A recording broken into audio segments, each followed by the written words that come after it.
Welcome to In the News for February the 28th, 2025. I am Brett Burney from appsandlaw.com. And this is Jeff Richardson from iPhone JD. Jeff, happy Mardi Gras. Look, I got the colors behind me for you because I know this week is a fun week in New Orleans.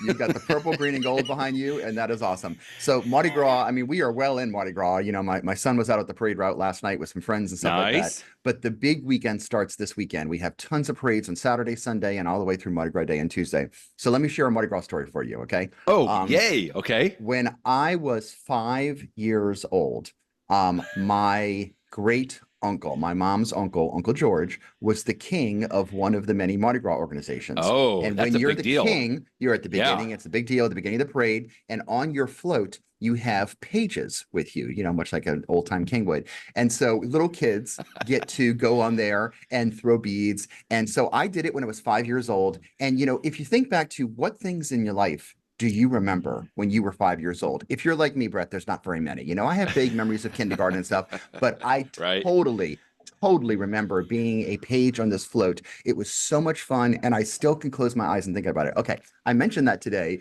because one of the fantastic parade organizations on Saturday tomorrow in New Orleans is called Iris. Iris is really one of the best parades of Mardi Gras season. It's an all-female crew. It's fabulous, and the queen of Iris this year happens to be a close friend of our family's. And so my nephew, who's 5 years old, is going to be a page on the Queen's float. And so nice. I'll be out there tomorrow cheering for him, and it'll be great. But what makes me smile is, you know, he's so young not to know this, but like, I know that 50 years from now, he will still remember tomorrow. Right. And so that sort of makes me smile, is that, you know, he's going to that, plus the rest of it, because we have lots of family coming together to watch the parade. So it's going to be a fun Mardi Gras this year. I'm very excited about it. As always, I love Mardi Gras. I love all New Orleans things. So awesome. Anyway, happy awesome. Mardi Gras. For those people who are here, great. And for those who are not, hopefully you can enjoy Mardi Gras in spirit. What is it? I always get it wrong. Rolle, Tom Boule. What is it? Laissez les bon temps rouler. Let the good times roll. Absolutely, there you go. Yes. Okay, very good. Thank you. Speaking of good times, you might want to check out SaneBox. We are very thankful again that SaneBox is sponsoring this podcast. We'll talk a little bit more about it in just a moment, but you can go to sanebox.com/inthenews and read all about it, as it were, and we'll come back and talk a little bit about it here in a little bit. But thanks to SaneBox for the sponsorship. We spent quite a bit of time last week, Jeff, talking about a brand new iPhone that just came out. Well, it's been out. It was announced, and then I think what you referenced today in several posts is that people have been using it now for long enough that we've got some firsthand accounts from The Verge and Engadget and Wall Street Journal. I thought these were really good, and just, you know, the fact that it's now like in the wild, as it were, we can get a little bit of feedback. And I think overall, most people are still liking it. But it only fits.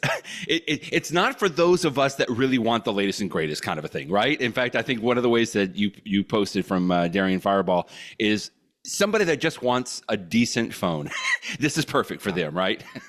Yeah, that's the thing. I thought the reviews were interesting. You know, Apple gave pre-release units to people at certain, you know, news organizations. And so they've been using them for a while. And we finally got their release. The embargo lifted on, I think it was Wednesday or something like that, 2 days ago. And so we have these initial reviews from people. And so many of, I mean, one thing I was interested in was there's a brand new modem here, right? The C1 modem. And fortunately, the testings was that it works just fine. It works just fine. And there was even one of the posts that I linked to was saying that somebody, you know, did a in-depth test of the modem. And they said, it's really just as fast as the Qualcomm modems. But more importantly, Apple's correct when they say it's 25% more efficient. And so if Apple is already coming up with a good modem in the C1, my hope is that by the time they get to the C2 or the C3, and then they put this in all their products, you know, we might have a killer modem that's much more efficient, has much better battery life for the phone. So that excites me. The other thing about these reviews that came out is, with the exception of the one that you just mentioned from John Gruber at Daring Fireball, most of the other ones say, oh, well, here's the things that are missing. And these are big deals because, for example, it doesn't have MagSafe and people really like MagSafe, or, you know, it doesn't have this feature, it doesn't have that feature. And as I mean, I understand they're right. They're absolutely correct. You and I talked about it last week. But I think that they're missing the point, because this, if you're a tech person, if you're the sort of person that's going to read the review on CNET or The Verge, the iPhone 16e is not for you. That's the whole point. This is for, in fact, anybody listening to this podcast, by definition, I don't think the 16E is for you. But you know what? Right. Your family members, your friends that are not super techies, they just want something simple. And so I thought my favorite review that came out this week was the Daring Fireball one. First of all, it's the most in depth. Yeah. He has a real, like, if you're interested in the technical details, he goes way beyond the other reviews because he does a nice job of sort of placing it, comparing it to the other phones, and then really talking about it. In fact, just to pause right now for people watching the video, I totally missed this, Brett. I don't know if you saw it. I saw it. On, yeah. you know what I'm talking about. The images on Apple's website that have like a little screenshot. They always have like some sort of a it's a wallpaper, an image, like it's a wallpaper that's some sort of artistic thing. I totally did not notice that the one for the iPhone 16 has two circles. And why does it have two circles? Yeah. Because it's got two cameras. And the one for the iPhone Right. 16 Pro has three circles. And the one for the iPhone 16e has one circle with the little one inside of it, which basically indicates it's got a single camera, but you can use it in a 2x mode or a 1x mode. So when I saw those pictures, it totally went over my head that there was some significance. I just thought it was like an abstract picture. But anyway, John Gruber pointed that out. I did not notice. Did you notice before you read this review, by the way? I didn't know. No, I didn't until I read this. That's what I'm saying. Like I don't think I would have ever seen it or paid attention to that, Jeff, if it wasn't for John in Daring Fireball pointed it out. He's like, take note of this clever touch, the default wallpapers, and they do suggest subtly how many cameras that they have or how many lenses. And I just I can't unsee it.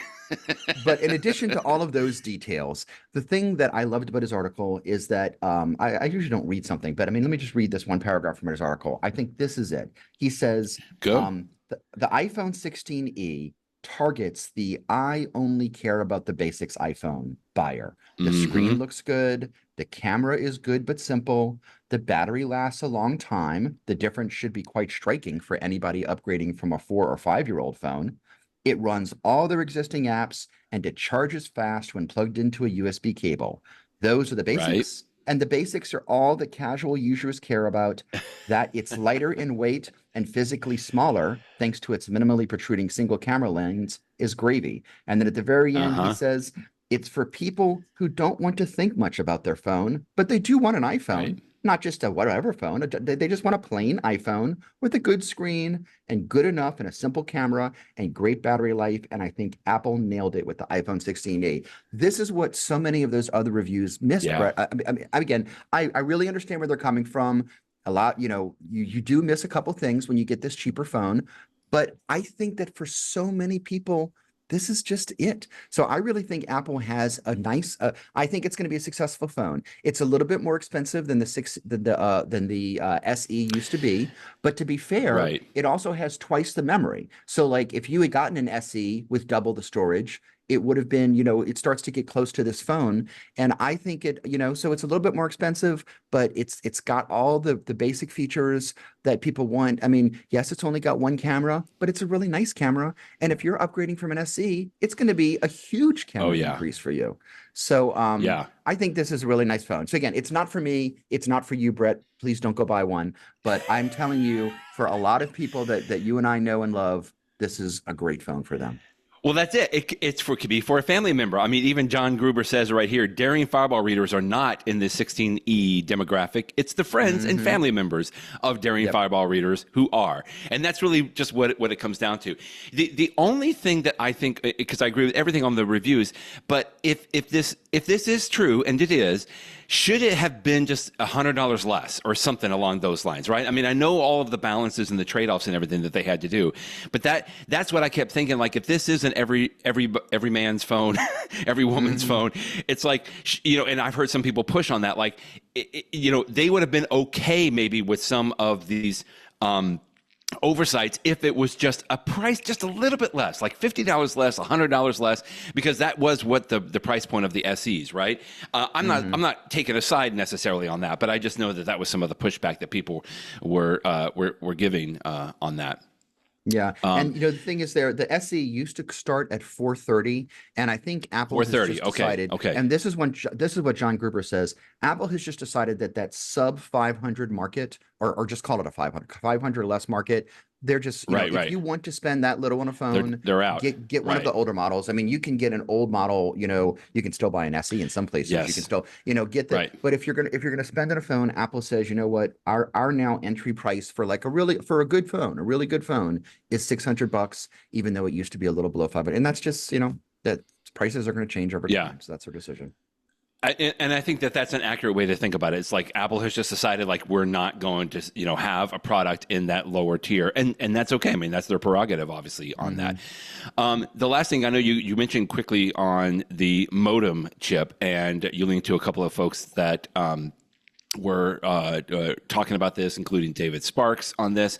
And one thing as I was reading all of these general reviews of the 16E was like, to me, the one thing that I wanted to know more about, most people were not really writing in depth about it, because you would expect that the modem is one of those things that you're just never going to think about, right? I mean, it should just work in all of that. And you kind of underscored that a little bit in one of the things that you said, because some people were, I know one was in San Francisco, right, staying in the building and trying to get satellite communications and, testing that out. But it's like, I don't even know how you would necessarily test that out. Obviously, Apple does. But, even from somebody that has like sort of, a higher, fancier taste and getting a 16 Pro or something along those lines. Like, I don't want to think about that modem. Like, it should absolutely work. That is the one thing that should work without any time of me thinking about it or trying to like tweak it or anything else like that. And for me, the fact that we haven't seen anything yet that says that this C1 chip is not doing what it should be doing is a very good sign. Again, you already kind of alluded to that a little bit, but it's like if we had seen some of those stories coming out, then that would have been like that would have been a little bit of a red flag. But so far, it looks like this is going very well on this modem.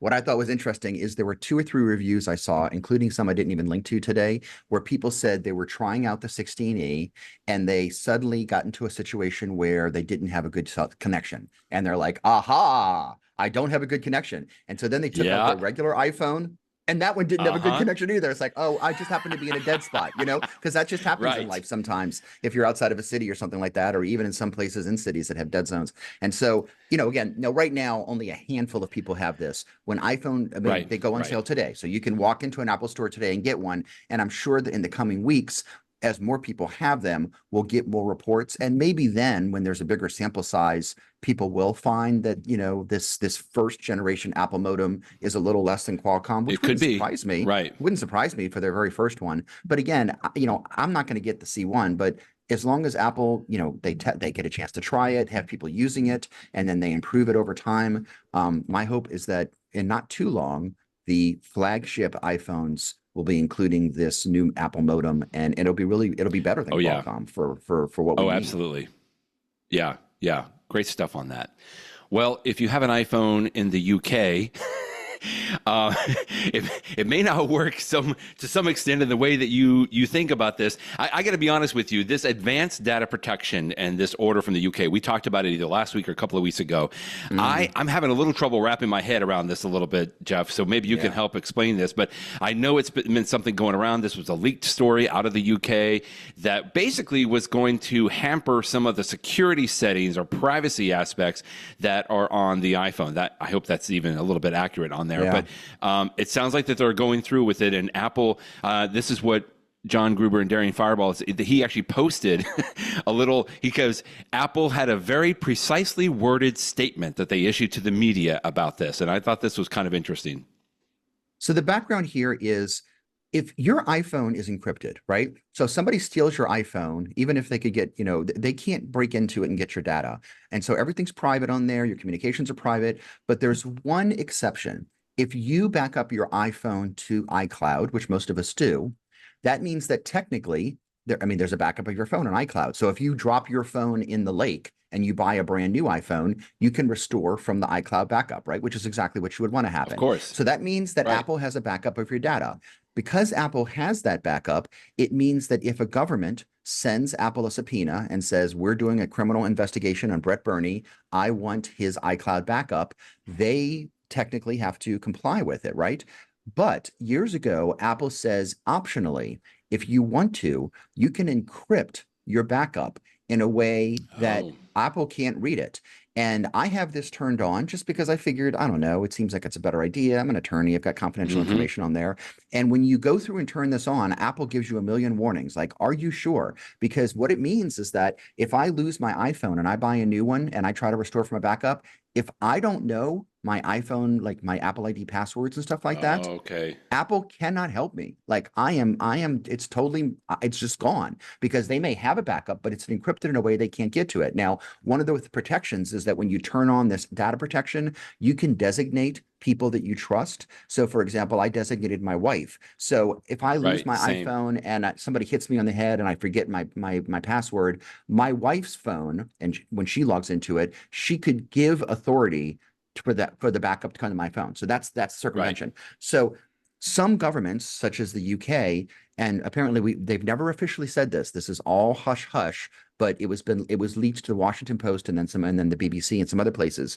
The government of UK says, "Hey, we don't like the idea that we ask for somebody's backup and you tell us, hey, that person enabled encryption, so all I can give you is a bunch of jumbled ones and zeros." And Okay. so we want to Okay. make it that there's a back door, that if we're the ones that ask you, then you have to be able to get into that encrypted backup. And Apple's like, there is no such as a backdoor. This is just math. If I make a backdoor for you, by definition, somebody else could exploit it too, and then that defeats the whole purpose. And Okay. the interesting Okay. thing is what UK said is not only did they want to be able to have access to get into any iPhone for any UK citizen, they said, you know what? We actually want to get into anyone in the world. So if I tell you I'm Mr. Ooh. UK and I tell Apple, hey, there's somebody in Ohio that I would like to get their backup. They've never even stepped foot into the UK, but I just think they may have something to do with us. And so, Hmm. they don't, Apple can't challenge the basis for it. And so Apple was not happy about this apparently, but they can't say anything because the UK had a gag order and said, you're not even allowed to discuss this. So the newspaper addressed it. So the new things this week is here's what Apple did. I mean, and again, like you say, it's a precisely worded statement. They Precisely don't worded. say why they're doing this. They're just announcing out of the blue, hey, it turns out that we're going to turn off this advanced data protection for anyone in the UK. Can't tell you why. We're just telling Okay. you we're doing. I mean, we all know the reason why. But now the thing is, technically, if the reports are correct, Brett, that actually does not satisfy what the UK wanted, because all that means is that UK citizens won't be able to use advanced data protection, but you and I still Mm. will. And the UK Yeah. said, I want access to everybody in the world. And so this is what is interesting is that the new director of national intelligence under the Trump administration, Tulsi Gabbard, and I Right. criticize the Trump administration a lot, but here's something interesting. What she says is, hey, the UK doesn't have the power to invade the privacy of US citizens. Hmm. And she says, I even think that there actually might be some agreements that we have with the UK that we're not going to spy on each other's citizens. And so she's like, I don't think this is right. So it's interesting that the US got, Apple has its response, which doesn't do what the UK wants, but I think Apple is rolling the dice that this will be good enough. And in fact, at the very end of that statement, Apple specifically Hmm. says, we have never put a backdoor in and we're not going to. They're drawing the line on Right. that. So, I mean, we'll Yeah. see if somebody tells Apple in the future, nope, you absolutely have to put a backdoor in or we're kicking you out of our country. Apple's going to have to decide, do we stop doing business in the country or that'll be interesting if the rubber meets the road. But I'm glad Yeah. that it sounds like the US government is saying, hey, we're actually on Apple's side of this thing, or not even Apple's side. We're on the side point Right. of people that respect privacy. It's all a little esoteric because I know that most people don't have advanced data Yeah. protection turned on. It took when Right. I did it, like you go through all these warnings and stuff like that. And again, is it Yeah. going to ever matter for me, Jeff Richardson? Is any government going to ever try to tell Apple that they want access to my phone? Probably not. But I have a right to privacy, and at least for now, and I just feel more comfortable knowing that it's encrypted. And so I decided to turn it Hmm. on. And if anyone listening to this wants to turn it on too, unless you're listening in the UK, you can turn it on too. So it's interesting because it involves these That's topics of very helpful. Yeah. privacy, encryption, international relations. It's and again, because of the gag orders, we don't necessarily know the full story here. Right. But Right. I suspect that we know. I suspect that little birdies have been telling people what's actually going on. I just looked on my phone. I do not have this turned on, and Hmm. I think I remember if you go to the very bottom of this John Gruber post, and I'll make sure it's in the show notes. He actually goes through. It's a very long footnote, almost longer than the article itself, but he goes through exactly what's going to happen. He quotes from Apple's advanced data protection documentation for when you turn it on, because I mean, like you said, there are several warnings that go through. Your web access to iCloud.com is turned off, but then you have to go through and turn on the access again. I mean, it sounds like there's several hoops that you have to jump through on this. And I think when I first learned about this, I'm like, okay, well, I don't have time to do this right now, and I just never came back to it. So, like you said, it may only affect a few folks, but I like how Apple words this in their statement. We are gravely disappointed that the protections provided by Advanced Data Protection will not be available to our customers in the UK, because in foreign countries sometimes, not necessarily the UK or so, but I mean this is even more important, right? To turn this on some of those aspects, and so interesting. We'll see where this goes, and hopefully hopefully our government here will continue to stand up for the privacy things, because even though I don't have this turned on, I don't want something like this to determine whether or not that I can use it, for sure. Yeah, I mean, it sets a precedent. The last thing I'll say is we're talking about the UK government, but I mean, a lot of us that live in a democracy like America, for now at least, say, we sort of trust the UK and America and Canada and places like that. But like, if the UK can get away with this, countries that we may not disagree with, and portions of the Middle East, or you pick your part of the world, China, Russia, they suddenly say, hey, I am Putin and I would love to have access to Jeff Richardson's phone. I would hope that Apple would say no. You do not have access to Jeff Richardson's phone. Right. So it sets an important precedent. Another company that we don't talk about just a whole lot is Adobe. Known for the Adobe Acrobat PDF software as well as Photoshop. I got to be honest, when you posted this link today that Adobe has now brought the Photoshop app to the iPhone, I'm like, did we not already have that? I mean, Adobe has several apps, I know, but that was my first thought on this, Jeff. Yeah, they have had versions, they have had, Photoshop adjacent apps for the iPhone for a while, and they're actually pretty good. But Photoshop exists for the iPad. Like it's not 100% of the features of the Mac or the PC, but it's got a bunch of them. And they keep adding to it over time. I mean, it's not unlike you can use Logic Pro or Final Cut Pro on the iPad from Apple, and they're not 100% full featured, but they're getting there and they're getting better over time. And so for a long time now, people, the iPhones are great for cameras and photography. Everybody knows that. And sometimes you want to make some edits to your photo that go beyond, the simple things you can do in the Photos app, like cropping and stuff like that. And so there have been tons of third-party apps that do different things, but everybody knows that Photoshop is the 100-pound gorilla. People even use that word like I'm going to Photoshop the image. It's like Kleenex. It's one of those words that we make it part of the vocabulary because everybody knows Photoshop. And so for a long time, people have said, why don't we have some version of Photoshop for the iPhone? And Adobe has finally said yes. Now, again, to be clear, this is still pretty simplistic. This is certainly not the whole Photoshop. They're only starting with like 4 or 5 features.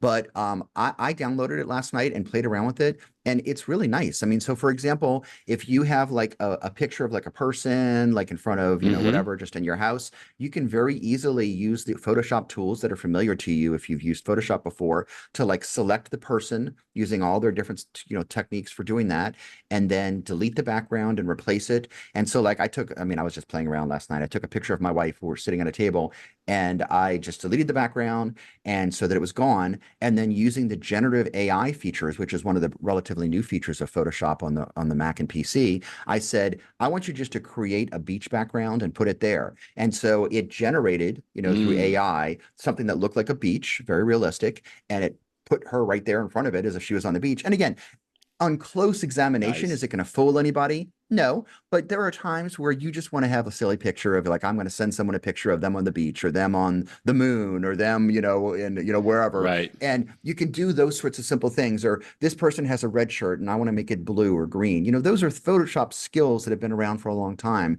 Now, the one thing I will say is that some of these features I believe are free, but other ones you need to have an account. I pay for Photoshop on my computer. I have like their cheapest Okay. account because I'm not a professional. I think it's called the photography account. I think I pay like $100 a year, but it's like it's one of the lesser versions of it.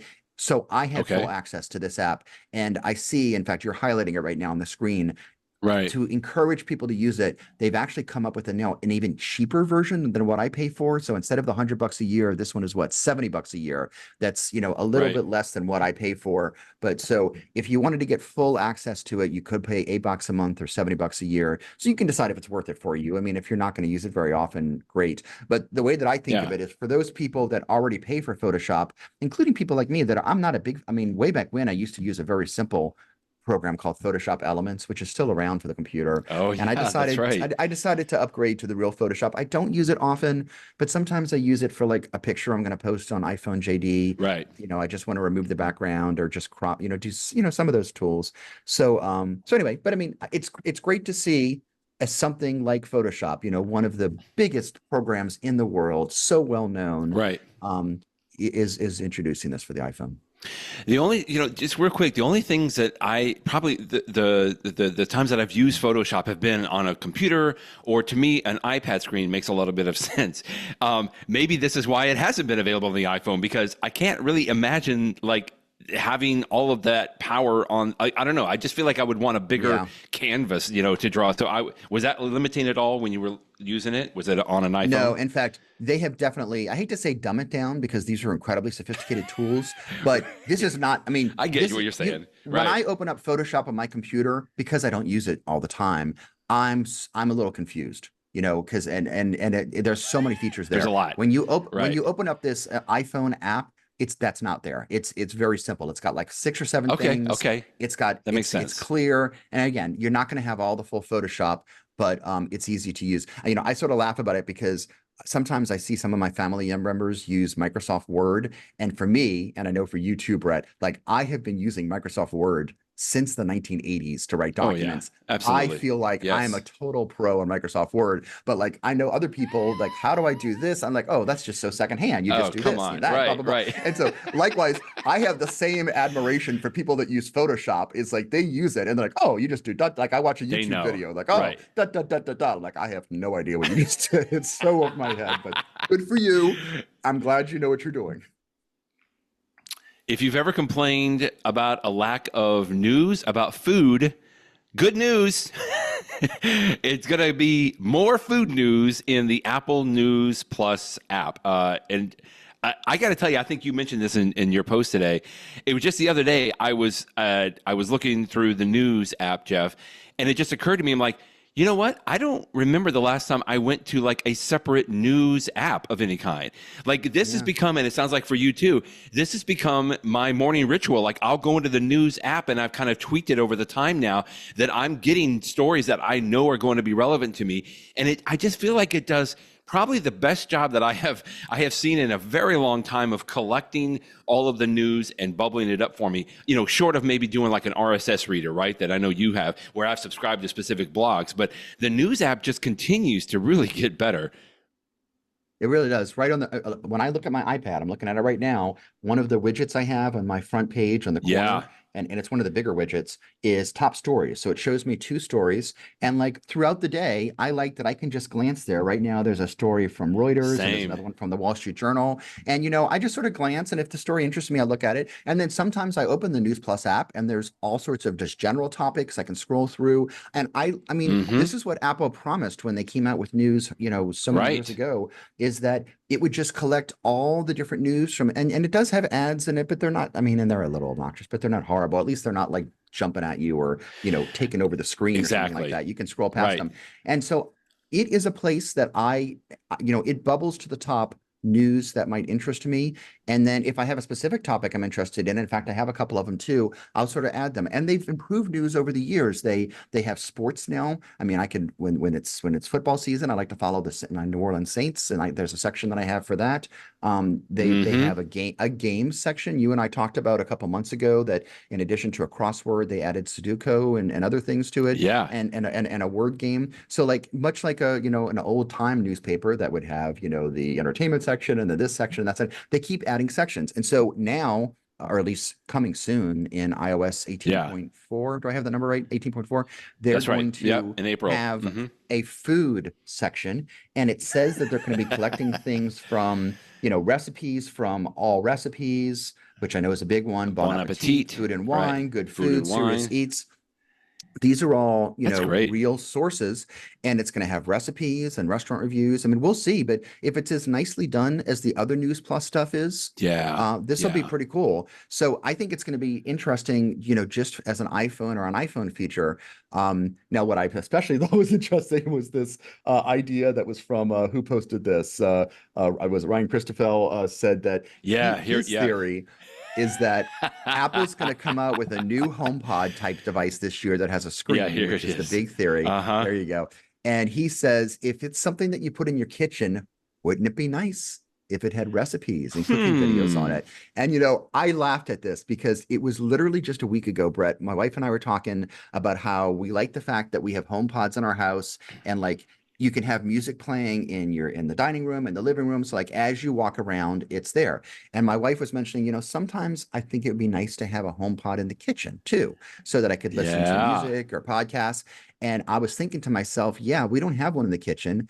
And maybe in a couple of months, Apple will come out with a home pod for my kitchen that also has a screen, that also has recipes on it.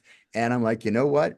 If the You know rumors are what? true, and again, who Right. knows? This may not come out at all. That may come out at the end of this year. It may come out in 20 years. I don't know. But the rumors are that at some point this calendar year, we're going to see this device. And I think Ryan's got a point. Food would be a perfect feature on that. So very That interesting. would be nice. Interesting indeed. In the vision, let's talk In the about the vision. vision thing. You had a great post this week about all of Apple's immersive video content for the Apple Vision Pro. And I think, did you even talk about something, a couple of things maybe coming up as well? But this is great. I don't know that has anybody collected it like you did in one place so that you can go and see it? I mean, this is great. I know I remember talking about almost every single one of these when they came out, but it's good to see them all in one place here. Yeah, I was actually thinking about it the other day. In fact, Brett, you know that you and I are both going to be at the ABA Tech Show later this year, which is a big thing for That's lawyers. right. And I'm going to be doing a session there for anyone that's interested. I'd love to see you there. I'm going to have a session about the Vision Pro. Not only what the Yeah. device is, but sort of what it tells us about the future of practicing law, being able to have these augmented and virtual reality things. But in the context of starting to prepare for my session, I was thinking about, what are all the immersive videos that are out there? The immersive ones, by the way, these are the ones for the Vision Pro that when you put on the headset, like it's 180 degrees. So you can look left, right, up, down. You feel like you're really there, whether it's an elephant walking up to you and you feel like you're right there in Africa next to the elephant, or wherever, in a hot air balloon or wherever. So these are the best, one of the best things about the Vision Pro are these videos. They're just outstanding. And I couldn't find a single list online of all of them. So I made one. There you And in go. fact, You made I it. posted this on Tuesday, and I've already added to it because Apple just announced this week something that's coming out. The other link that we have here, that there is a Yeah. documentary for Apple TV Plus about Bono, the singer of U2, called Stories of Surrender. But in addition to having a version of the documentary on Apple TV Plus, 2D, that you watch on a television or whatever, your iPad, your iPhone, they're going to have, I'm not sure if it's the exact same video that's also in Spatial, or maybe something ancillary to it. It might be the same thing in Spatial. Maybe they filmed the whole thing in Spatial. So you'll be able to Okay. watch the documentary on your Apple Vision Pro, and it will feel more 3D. So I'm really curious Oh, to check this interesting. out. So that's coming out in a couple months, sometime soon. So I Yeah. added that to my post. Just, this is an upcoming thing. So anyway, Keep it if you going. have I like it that yeah, there's if one you have a place Vision here. Pro, I'm going to keep updating it, for many years to Yay. come, and I'm going to keep updating it until we get to the point where we have so many immersive videos that it's That is silly to list them. And right. I can't wait Right. for that day to happen. It's less like saying, is there a website that lists everything on Netflix? No, that would be crazy. I mean, except for Netflix itself. True. So True. I look forward to the day when there's so many videos that are immersive that I can't even list them all. Well, the good news is you can maybe share your Vision Pro with your family members a little bit easier. This is interesting. Vision OS 2.4. It's in beta right now. But one of the features, I think this was from Andrew Orr over at Apple Insider, is that it'll be easier to share your Apple Vision Pro with someone else. They call it the guest user feature, it looks like. Mm-hmm. This is so needed. I tell you, I have had so many people that have been at my house, or I've brought my Apple Vision Pro with me and they've wanted to try it out. And right now, Brett, it's a total pain because I need to put it on. I need to enable something that I take it off, and then they have a very limited time that they got to put it on, and it's a pain. It does not work well. Okay. But with what they're doing is they're coming up with an iPhone app for the Vision Pro, much like we have an iPhone app right now for the Apple Watch, as you Oh, know. And so using that, I'm not going to have to do anything. They can just put the Vision Pro on. Now, hopefully, they won't have eye inserts, so hopefully they don't have glasses or they're wearing right. contacts. But they can just put the Vision Pro on, and then with my iPhone, I can say, give them access, either let them see all the apps, or maybe I just want them to see that immersive video we were talking about. So just give them access to Apple TV Plus. So it's simple. So they can just go right there. And then I can even on my iPhone or my iPad, I can easily follow along so I can see what they see at the same time. So I can say, okay, look left, look right. Okay. And so it's going to be I'm so glad Apple's doing this because it really was a pain before. And it's really, really nice. In fact, I'm just thinking, Brad, not that long ago, you were in New Orleans and you were at my house. I don't know if I had the Vision Pro then, but you didn't try it out. I don't think you did. No. If you find yourself in New Orleans again, or any other friends listening to this, I'd be happy. We'll test this out. I know that so few people have a Vision Pro, but when you have a chance to use it, it's like, oh my goodness, this is really cool. And you can go to an Apple store and you can watch a demo there, but it's so much nicer if you've got a friend that can say, here are some of the cool things that I enjoy doing with it. So this is great. Well, so that was one of the cool new features coming in a couple of months. And then the other one is Apple has a new app called, I think it's called Spatial Movies or something like that. That in addition to the Gallery. Yeah, it looks like Spatial Gallery. Yeah. In addition to the immersive ones, like if you just have regular things that are immersive, that are spatial, that are 3D, this would be like a central place, not stuff from, there'll be some stuff from Apple, but like a lot of stuff from third parties too. So again, it's just it's another new app that is unique to the skill set of the Vision Pro. So I'm excited. The Apple Vision Pro keeps getting better and better, and this looks like it's going to be a big update.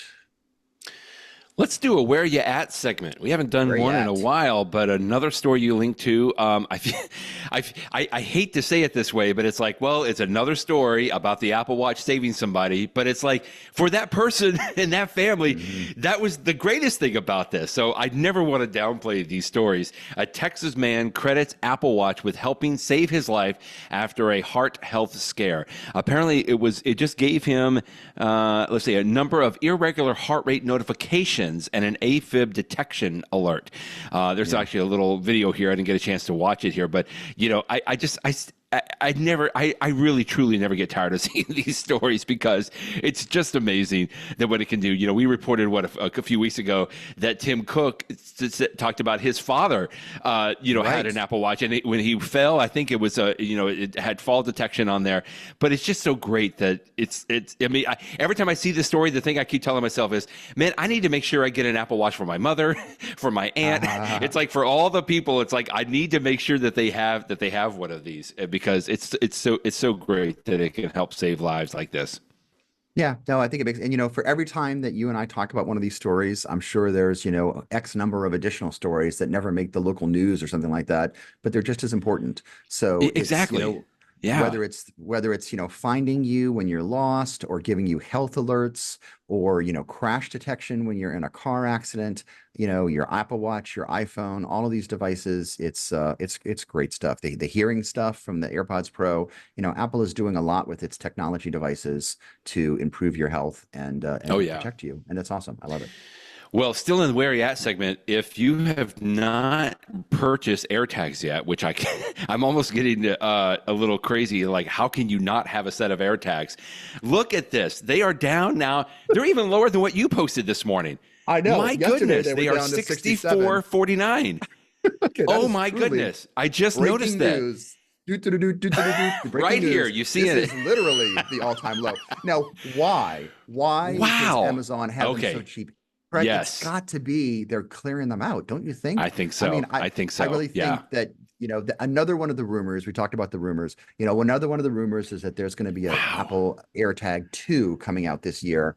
And one of the rumors is that like it'll have a better battery life and it might have better detection, that you can find it more precisely and stuff using, the widescreen stuff. So, but hey, Wow. the existing AirTags work really well. And so if you've got some items, I was just listening, it wasn't an AirTag, it was a device by Chipolo. But as I was driving into work this morning, our friend David Sparks, who we talked about earlier today, Uh-huh. was talking on one of his podcasts that he was at, he lives really close to Disneyland in California, and he said that he was Yes, he there does. and he realized that he had his bag with him and he left it somewhere by mistake. And he's like, "Oh no!" And so he was able to use, because he has one of these tracking devices. It wasn't the AirTag; it was a similar device that worked with Apple Find My, and he Yeah. was able to go back and find his bag. But it's like, this is a thing. You lose things, or God forbid somebody steals something. Wow. The AirTag can help you. So I'm a huge fan of the AirTags. It's nice to see them get even cheaper. Incredible. $65. Like you said, get them now. Like Get them even now, if, I mean, or yeah. just think about what might be coming soon. So yeah. By the way, I always like to mention this because I was just talking with somebody the other day that each of these AirTags already has a CR2032 battery inside. But I got to tell you, one of the things that I recommend to folks is like pick up another little pack of like 6 or 8 of these. They're the little, I call them the Necco wafer batteries because that's what kind of they look like on there. But I always tell people, like, go ahead and pick up a little pack. You can get those for like $7, $8, $9, fairly inexpensive on Amazon. Just throw it in your cart when you get that, because in my mind, it's good to have those extra ones on there, because when the AirTag does, give you a notification that the battery is getting low, then at least you have some that are on hand already, and I think that's a good thing to have on that. But wow, $65! I'll put your Amazon affiliate link in the show notes, Jeff. So hey, if anybody out there doesn't have it yet, get a set today. Excellent. In the show, here's a quick little, a beautiful little interview from somebody who has become one of my favorite actors already. Unfortunately, I only know his real name because I can see it here in the interview, but I know him, of course, as Mr. Milchick on Severance. It was just so great. I love these when you think you know a person because, you see them, and he plays this character so well as an actor. It's just like, I don't know if I could even, if my brain could get wrapped around the idea if I saw him in live as a live person walking around. And I thought this article kind of did the same thing. The author of this article was talking about this interview here in the New York Times. But this is really nice. I like this. Yeah, we all know how wonderful it is when you're watching a great TV show or a great movie, and suddenly there's like a character played by an actor that you've never seen before, and you're thinking, "Oh my goodness, this is awesome! Like, this is so good." And maybe it's the writing, maybe it's the show, maybe it's the photography, the cinematography, maybe it's the actor is really good. It's probably a combination of all of them. But this is an example of it. This Severance show. I mean, in like the star of Severance, Adam Scott is somebody that we all knew from Parks and Recreation and stuff like that. But when I first started watching Severance, and of course you just started watching it very recently, the actor, his name is, what is it, Tremel Tillman, and he plays you have to look at it. This Mr. Milchick, but I don't need to look up Milchick. Mr. Milchick because I know Mr. Milchick very well from the show. He is, and I mean, if you haven't watched Severance yet, oh my goodness, you're in for such a treat. And the character, it's a wonderful performance. It's wonderful. And so since I didn't know this guy, I mean, he's done a few things, but I didn't know him from anything. And so this is a nice New York Times interview that talks about his background, and she asks things like, "Have you worked in an office before?" and stuff like that. Right. Yeah. So I'm not going to ruin the interview except to say that if you watch the show, then I know you're a fan of this actor, because he's one of the. I mean, there's so many good actors. Everybody on the show is great, but he's particularly great. And so I encourage you to read the article. It's really fun. And he's much better at paper clips now. And he's a really good dancer. Would you agree with me that he's a really good dancer, Brett? He's a very good dancer. And in fact, at the very end, that's why I like it. At the very end, they say, "Hey, you've danced on there. Can we see singing?" And he's like, "Well, possibly. I haven't sung yet," but he goes, "That would be fun. I love to sing." I'm like, "Okay, bring it on. Mr. Milchick singing. Come on." That could totally play into the storyline. I love it. All right, last little thing quickly. You have a really nice post here about Steve Jobs, if he were still with us, would have turned 70 years old this week. that's amazing in and of itself. But you link to a video where Tim Cook came on stage and basically dedicated the Steve Jobs Theater in the brand new, Apple Ring. And like you said, just watch the first 90 seconds of this little video. And it was so great, so touching. Yeah, I guess I'd be honest with you. At one point, it was I feel like Tim Cook's a little bit over the top in some of this, but obviously they're paying homage to, I mean, the entire personality of Steve Jobs that has become what Apple is today, and still, even with that, it's an amazing little video to watch.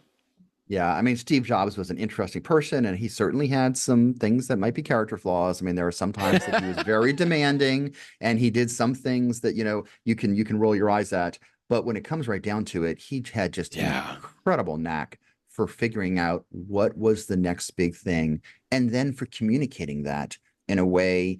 His introduction of the iPhone is one of the all-time best introductions of any product in the history of anything. Oh yeah. And but his introduction of the iPad was also very good and stuff. Absolutely. So it's he's missed, and I had forgotten. I mean, it's been 2011 that he passed away. It's been a long time now, right? That's right. I That's didn't right. realize it's been that long. He passed away way too early. It's a real shame. But if he had still been around today at 70, I have no doubt, I can only imagine how, what great products we would have that we don't have now, but we would have had if Steve was still around to have the innovation and the creativity to herald the efforts and stuff. So anyway, it's on his 7th birthday. I think it's a nice time to say, let's raise a glass to Steve Jobs and thank him for founding Apple way back when in the 1970s, and then for coming back and being a part of saving the company in the 1990s, and then being a part of the the resurgence when the iPhone was introduced in 2007, which completely changed the course of Apple and frankly changed technology for all of us. I would not be here right now talking to you if it wasn't for the iPhone and the influence it had on me and starting iPhone JD and everything else. So yeah. Thank you, Steve. Good stuff. Absolutely. Let's also say thank you to SaneBox. SaneBox has been with us now for several episodes, and we are thrilled to have them back as a sponsor for the podcast. They have a special page that you can go to and get some more information, sanebox.com/in-the-news, all one word. And in fact, you can try it for free without even putting in a credit card. And if you decide that you want to continue with it, which I think you're going to enjoy it, you can get a $25 credit towards one of the subscriptions that you have. Jeff, I know you continue to use a SaneBox. I think you even posted about it not too long ago, maybe a couple of weeks ago or so, and just continue to enjoy the freedom that it can give you from your crazy, insane inbox.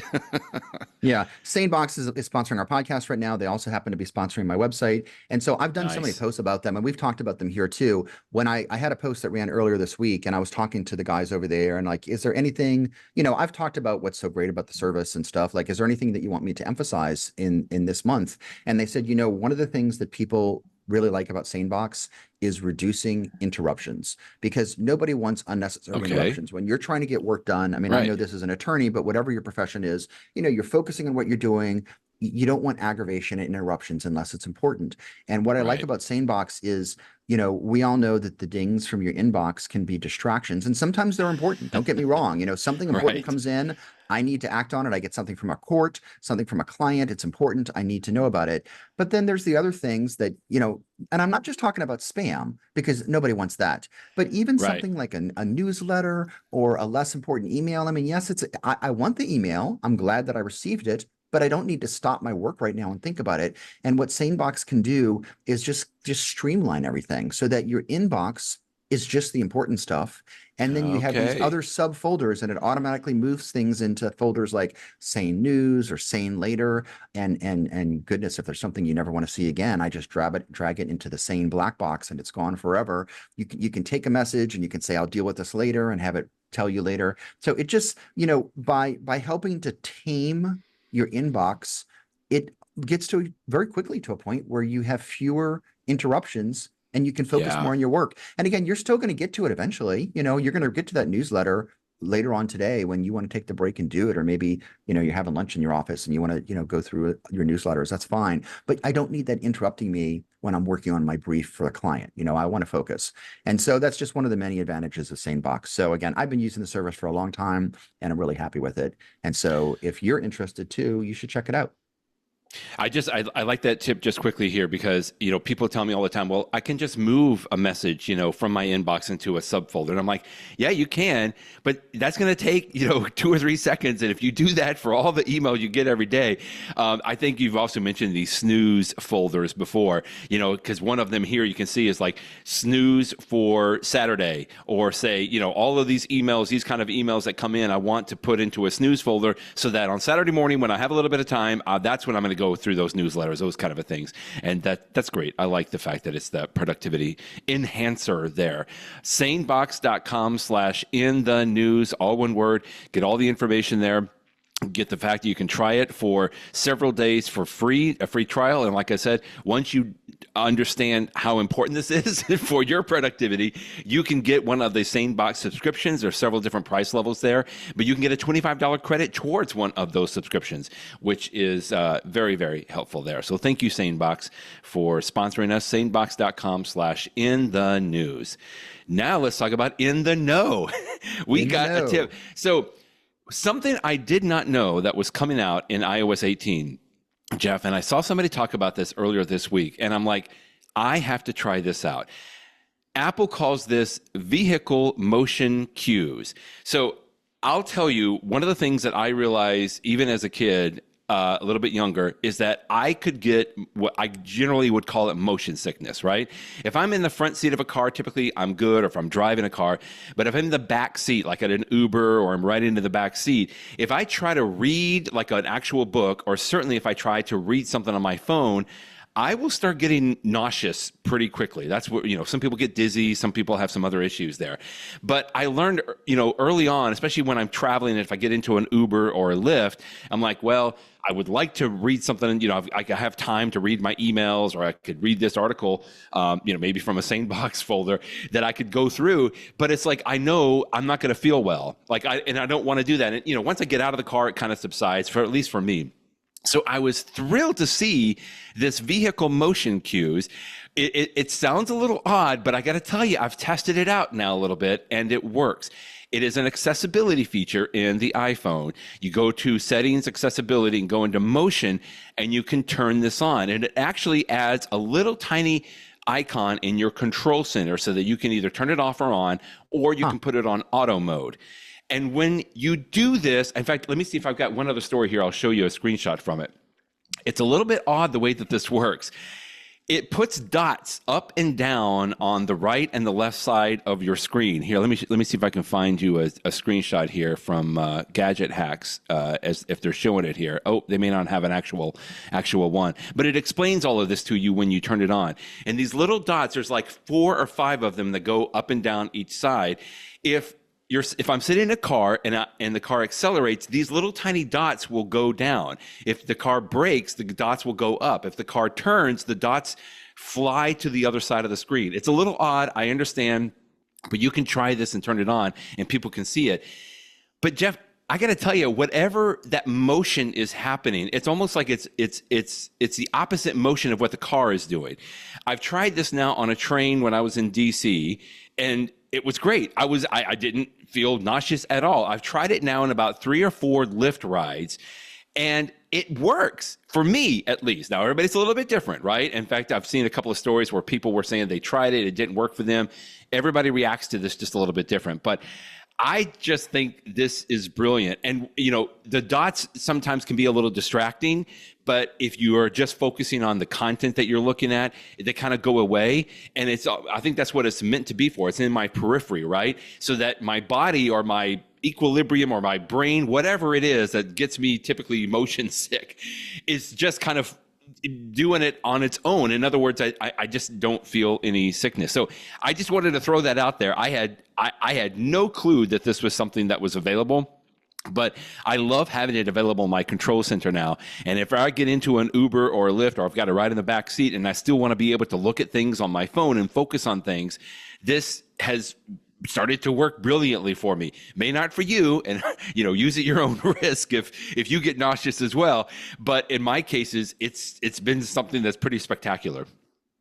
I was not really, I had heard about this, but I'm not familiar with it. Can you just pause right there with that image that you were just scrolling on? Yeah. It says on here, so tell me if I'm right, it puts Uh-huh. these little dots on the side of your screen, but the Yep. dots are not stationary. So this says like Correct. when the vehicle turns, dots move side to side, and when the Right. vehicle changes speed, dots move forward and backward. And so I guess Right. the idea is that because your eyes sort of consciously or subconsciously see the dots moving, it helps your body understand that it's okay that you're moving and makes so you don't get as nauseous looking at the screen.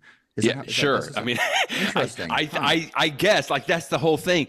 I don't know the science behind it. I'm sure that I could dig a little bit deeper in this, but for Huh. me, I'm just like, well, that would be fantastic if it just gives me that freedom. Which I know sounds a little silly, but I would always have to consciously say, no, I can't look at my iPhone there. I don't want to feel sick. I've got a 15-minute drive, right? And I don't want to feel sick for that time. But I have turned this on. I have used it. And like I said, the dots will kind of go around, but I just kind of focus on what I'm reading. And whatever Mm. those dots are doing, at least for me, your mileage may vary, literally, at least for me, it just seems to take off that edge. And I could sometimes just barely maybe start feeling a tiny bit nauseous on there, but then I feel like it goes away. Where normally in the past it would not, if any of that makes sense. But yeah, it's worth a try. Don't do it while you're driving. This is not meant to be used while you're driving. It's when you're a passenger in the car, or typically for me at least, and when I'm a passenger in the back seat. And it's really great. So you can turn that on and go to the accessibility, go to emotion, and then like I said, it adds this little tiny it's this is what the icon looks like. It's kind of these dots up and down that will appear in your Huh. control center, and so that now is where you can go in and toggle it on and off. Cool. Well, it's very neat. So that's Try it out anybody and who tell me needs what that, you try it think. out. Yeah, very Especially when cool. you're on the Mardi Gras float, you can try that. maybe that'll help too. There you go. Okay, good tip. So my tip of the week has to do with the lock screen on an iPhone. Now, I will tell Oh, you, okay. Brett, it will not surprise you that I am somebody who's always trying out new technology, new gadgets, everything else. But there Yep. are some aspects of the iPhone that I find that, you know what, I haven't really changed in a while. And a good example of that was the front of my iPhone for a very, very long time had the same photo of it of my kids.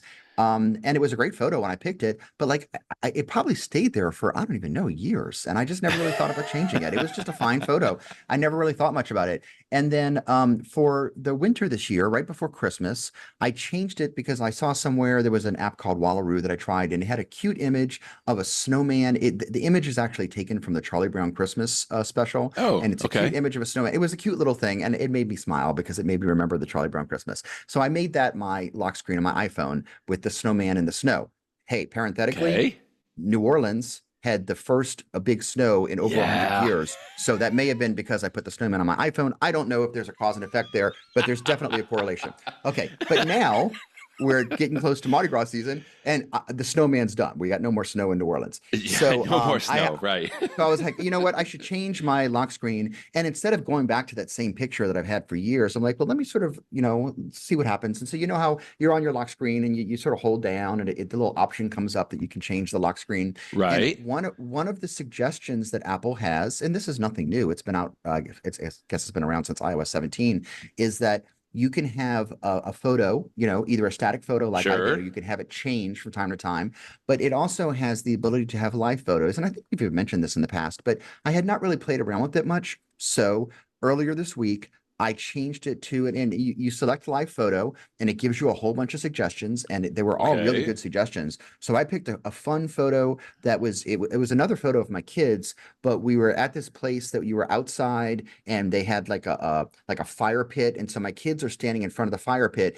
and because it's a live photo, which I always think of as like the Harry Potter photo effect, it has like a little bit of animation in it, and so if Oh I'm looking at it in the yeah. Photos app, if I hold down my finger, it will animate for about a couple seconds. And since my kids were standing in front of a fire pit, it means that the flames from the fire animate.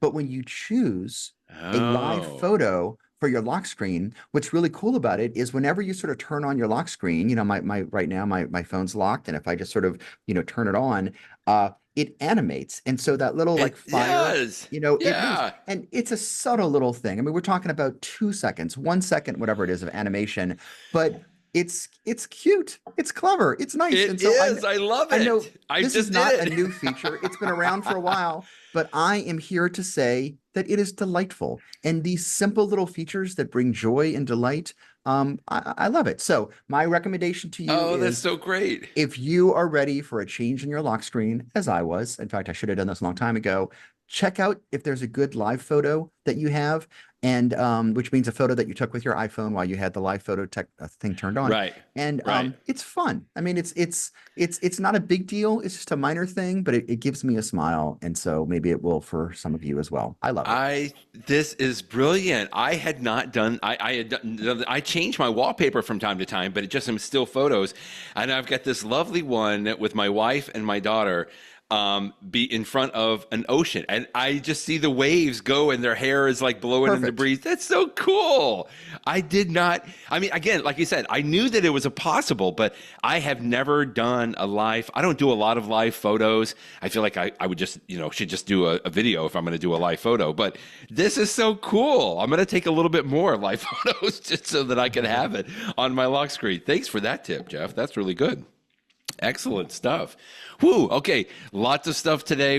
I'm sure we'll be talking about the 16E even more as we go through, and that's okay. Nothing wrong with that. Just want to say thanks again to our sponsor, SaneBox. You can go to sanebox.com/in the news to get a little more information about them.